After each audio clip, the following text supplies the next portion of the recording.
Hello everyone, I am Moji Strange. Today, let's talk about the depth of the ocean. Our planet's surface is about 70% covered by oceans. 96% of all the water on Earth is seawater, making our planet essentially an oceanic world. However, our knowledge about the ocean is very limited. It is said that we understand less than 5% of it, a proportion similar to our understanding of the universe. Today, I'll take you on a journey to explore this mysterious realm. Do you know the average depth of the ocean? No, it is 3,680 meters. Now, let's compare it to the average height of land on Earth, which is only 860 meters. So, compared to land, the ocean is much deeper and wider. The deepest part of the ocean is found in the Mariana Trench. It reaches a staggering depth of 11,000 meters, far exceeding the height of Mount Everest. From the summit of Mount Everest to the deepest point in the Mariana Trench, there is a total of 20,000 meters. Now, I'm ready to take you on a deep dive. Let's explore together. First, let's talk about a depth of 3 meters. It's the usual depth for normal swimming.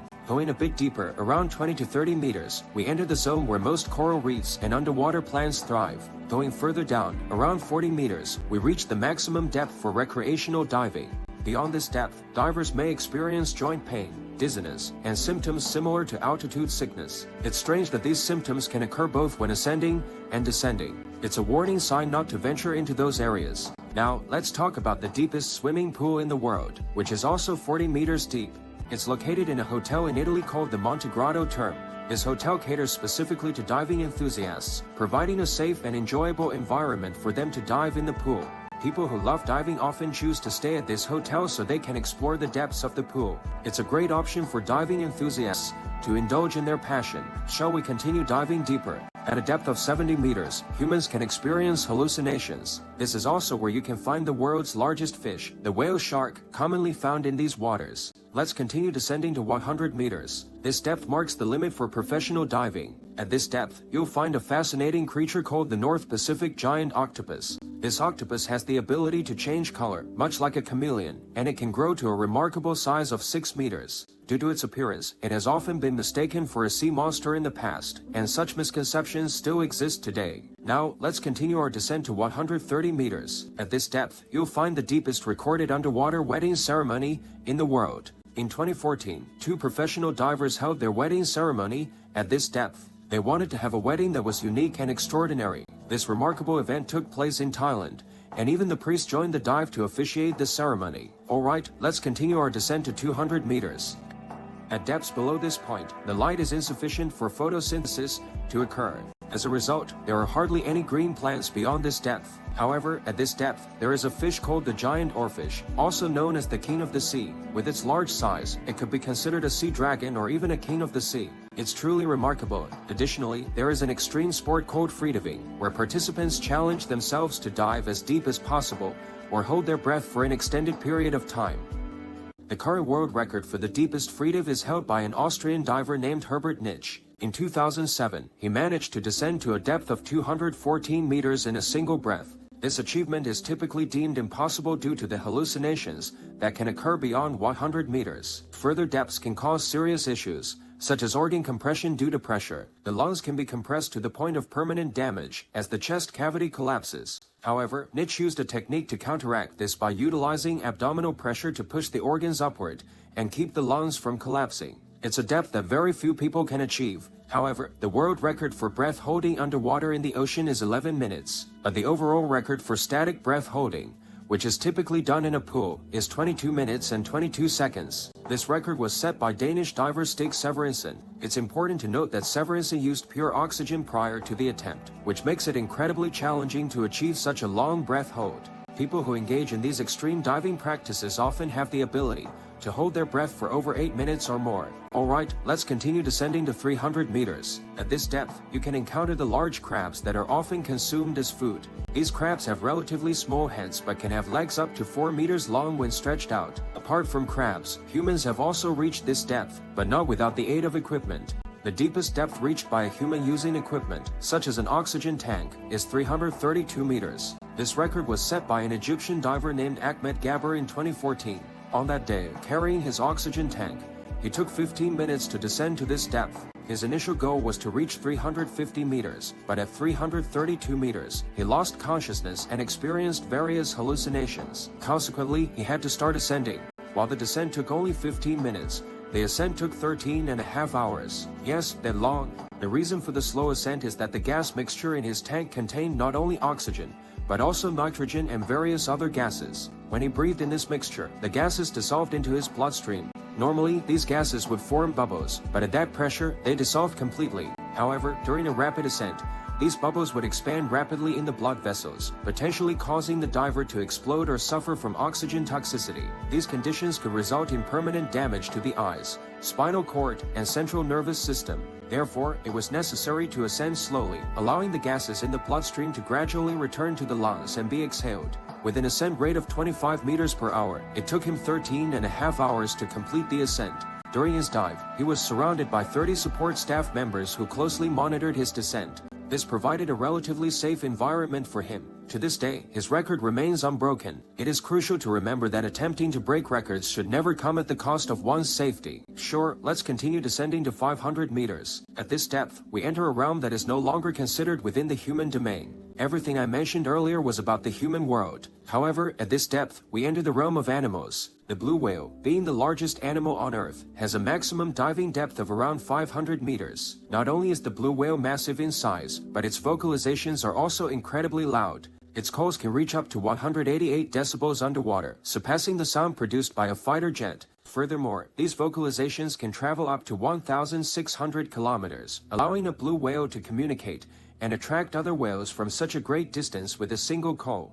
Apart from the blue whale, there's another surprising creature found at this depth, the penguin. Yes, even penguins can be found in these depths. Among them, the largest species is the emperor penguin. These penguins are capable of effortlessly diving to depths of over 500 meters and can swim for up to 10 minutes at such depths. This ability has earned them the reputation of being the most pressure-resistant birds. To put it into perspective, this depth is roughly equivalent to the height of Taipei 101, one of the tallest buildings in the world. Alright, let's continue descending to 600 meters. At this depth, we encounter a fascinating creature known as the Pacific barrel-eye fish. This fish has a transparent head, and its eyes are positioned on the top of its head, facing upward. It cannot look forward, it can only look upward. This adaptation indicates that it doesn't need to look downward for prey. This unique fish is extremely challenging to capture as it cannot survive at shallower depths. Bringing it up to the surface would cause it to experience decompression, leading to its bodily gases expanding rapidly and potentially causing the fish to explode. To put it into perspective, this depth is roughly equivalent to the height of the Tokyo Skytree, a famous landmark in Japan. It's truly astonishing to consider the incredible adaptations and diversity of life that exist in the deep ocean.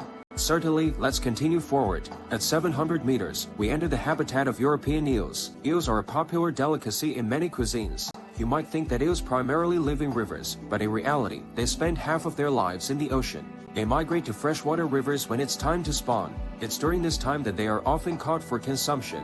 Alright, let's continue descending to 900 meters. At this depth, we can find the magnificent giant squid. These squid can grow to be several meters long, with eyes that are as wide as their head. While many people consider giant squid to be rare and elusive, they are believed to be quite abundant. The reason we don't often encounter them is that they primarily inhabit the deep ocean, at depths where human exploration is limited. So, the scarcity of sightings is mainly due to the fact that we seldom venture to those depths. Alright, let's continue descending to 1,000 meters. At this depth, we enter a region known as the bathyal zone. In this zone, there is virtually no light, and it is completely dark. Additionally, starting from this depth, the number of living organisms becomes significantly fewer compared to shallower depths. The extreme conditions of low light and high pressure create a challenging environment for most marine life. However, even in this seemingly inhospitable zone, there are still fascinating and unique organisms that have adapted to survive in these extreme conditions. Alright, at 1,300 meters, we have the remarkable leatherback sea turtle swimming in these waters.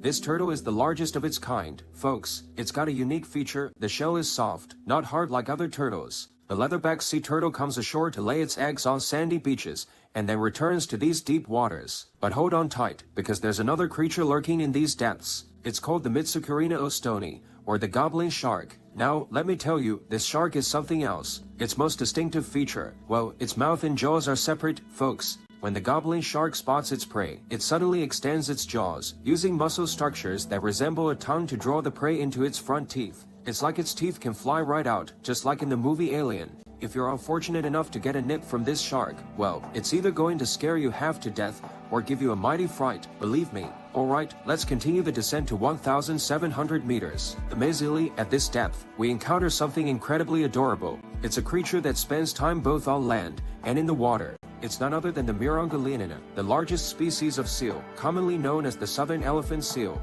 These seals have remarkably large noses, adding to their unique appearance. They are exceptional divers and can reach impressive depths. Adult male southern elephant seals can weigh up to 5 tons and reach a length of nearly 7 meters. They truly are magnificent creatures of the deep. Alright, let's continue descending to 2,000 meters. At this depth, we encounter a truly eerie creature known as the black arowana. This fish is something out of this world. Folks, it's dark in color and has a slender, pointed body. What's really astonishing is that it has a light-emitting organ on its whiskers, resembling a bulb. Its black coloration helps it blend into the surroundings, making it virtually invisible to the naked eye. However, this luminous organ serves a purpose. It can attract prey that is drawn to the light in the darkness of the deep sea. It's a remarkable adaptation for surviving in such extreme conditions. But let me tell you, folks, as we go deeper, the mysteries of the deep sea become even more captivating. Let's continue our journey and explore what lies ahead in the next 3,000 meters. At 3,000 meters, we enter the zone known as the abyssal zone. Here, the water temperature drops to only 1 to 2 degrees Celsius, and complete darkness prevails. The water pressure exceeds 300 times that of the surface, creating an inhospitable environment for most fish species. However, there is one giant that calls this depth home, the sperm whale. The sperm whale is renowned for its remarkable diving ability. It can dive to depths of 3,000 meters, unmatched by any other creature. Why does it venture to such depths, you ask? Well, it's to hunt down its favorite meal, the giant squid, also known as the colossal squid. The sperm whale has a penchant for these elusive creatures. With the ability to hold its breath for over an hour, the sperm whale surfaces to replenish its oxygen supply before embarking on another hour-long dive in search of the colossal squid. And how do we know the abundance of these colossal squid in the deep sea? It's through the sperm whale's stomach contents. When sperm whales were captured in the past and their stomachs examined, they were found to contain a significant number of colossal squid beaks. You see, the body of the colossal squid is mostly soft, but its beak is hard and indigestible, so it remains in the sperm whale's stomach. Each year, sperm whales worldwide consume an estimated 5 million colossal squid, giving us a glimpse into the vast numbers of these creatures inhabiting the deep sea. Now, let me share some intriguing trivia with you. Have you ever wondered why the sperm whale is called the sperm whale? Well, it's because its enormous head contains a valuable substance known as spermaceti, a colorless and transparent liquid. It has a melting point close to or slightly higher than the body temperature of the sperm whale, and is composed of cetyl palmitate, a useful industrial material. In the past, spermaceti was used in the production of soap, pharmaceuticals, cosmetics, and more. As it was a substance previously unseen, people named it spermaceti, and the word sperm in its English name is an abbreviation of that term. Additionally, the phrase "have a whale of a time" means to thoroughly enjoy oneself. Because whales are exceptionally large creatures, people use the expression "a whale up" to describe something huge. So, as we continue our descent into the mysterious depths of the ocean, there is still so much to discover and learn. Let's keep exploring and have a whale of a time. At a depth of 3,800 meters, we come across a famous shipwreck, the Titanic. The Titanic, along with its iconic character Jack, sank at this depth in 1912. Over 100 years have passed since then, and the ship remains resting on the ocean floor. It has been designated as a World Underwater Cultural Heritage Site, and as such, it is not permitted to be salvaged. However, James Cameron, the director of the movie Titanic, has made a total of 33 expeditions to the wreck site. His deep passion for exploring and documenting the ship's remains has allowed us to gain further insights into this tragic event and the underwater world that now envelops the Titanic.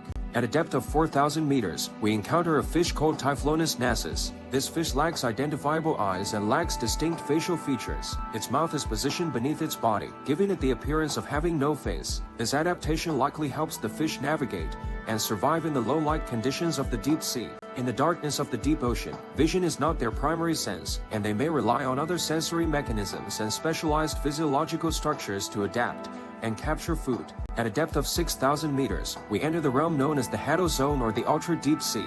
In 1989, a Japanese submersible called the Deep Sea Challenger descended to a depth of 6,500 meters. Then, in 2012, China's submersible, the Jiaolan, reached a depth of 7,000 meters. However, the deepest known area where fish have been discovered is at a depth of 8,336 meters. Here, a species called the snailfish was found, which is the deepest living fish known to date. The snailfish feeds on tiny crustaceans and is capable of withstanding the extreme cold and immense water pressure of the deep sea. The pressure at a depth of 8 kilometers is equivalent to 800 times that at the sea surface. At a depth of 10,660 meters, we came across a gigantic single-celled organism, a protozoan. Although it is a single-celled creature, its body measures up to 20 centimeters, which is astonishing. This organism appears to have leaf-like structures, but it remains just a single cell. It belongs to a highly primitive form of life with very basic locomotion. It's fascinating to think that billions of years ago, single-celled organisms may have grown to such enormous sizes, giving us a glimpse into the early stages of life on Earth. In this deep-sea realm, we continue to encounter mysterious and primitive organisms that contribute to the incredible biodiversity of life on Earth. Next, let's take a closer look at the deepest part of the ocean, the Mariana Trench. The deepest point in this trench is called Challenger Deep, and it reaches an astonishing depth of 11,034 meters. This trench was first surveyed in the 1950s using an interesting method, dropping bombs into the trench and analyzing the sound waves they generated.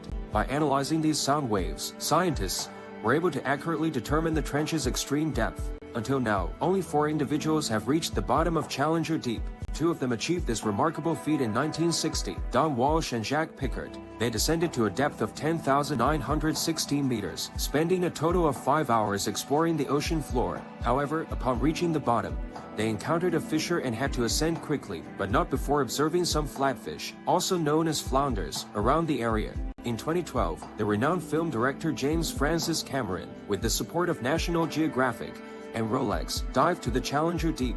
He spent over 2 hours at the bottom, reporting sightings of shrimp-like creatures around 3 centimeters long. However, apart from those, he described the ocean floor as barren and desolate, resembling the surface of the moon.